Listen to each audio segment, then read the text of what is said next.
Bangladesh national cricket টিমের test ক্রিকেটে বদলে যাওয়ার গল্পটা এখন আর শুধু স্পিন নির্ভরতার মধ্যে সীমাবদ্ধ নেই। একসময় বাংলাদেশের সাফল্যের বড় ভরসা ছিলেন স্পিনাররা।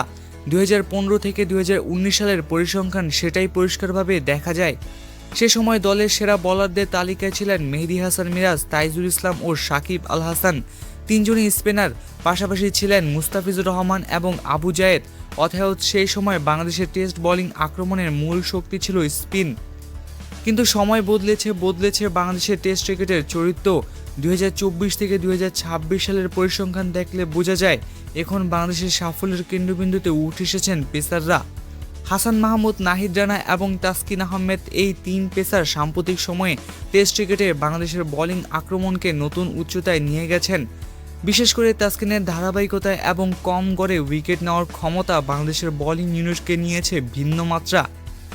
আগে যেখানে বিদেশের মাটিতে কিংবা ফ্লাইট উইকেটে বাংলাদেশকে অসহায় দেখাতো, এখন সেখানে পেসারদের গতি, আগ্রাসন এবং ধারাবাহিকতা প্রতিপক্ষকে চাপে ফেলছে।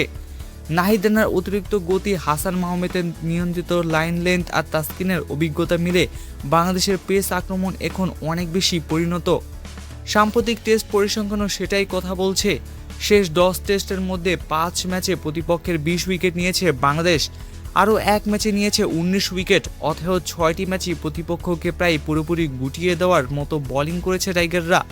শুধু তাই নয়, শেষ 20 ইনিংসের মধ্যে 14 ইনিংসে প্রতিপক্ষকে অল আউট করেছে বাংলাদেশ। এটাই এখন বাংলাদেশের টেস্ট ক্রিকেটের সবচেয়ে বড় পরিবর্তন। আগে বাংলাদেশ লড়াই করত স্পিনের উপর নির্ভর করে, আর এখন তারা জিতেছে পূর্ণাঙ্গ বোলিং আক্রমণ নিয়ে। বিশেষ করে পেস বোলারদের আধিপত্যই বাংলাদেশের টেস্ট ক্রিকেটকে নতুন এক ডমিনেটিং যুগের দিকে নিয়ে যাচ্ছে।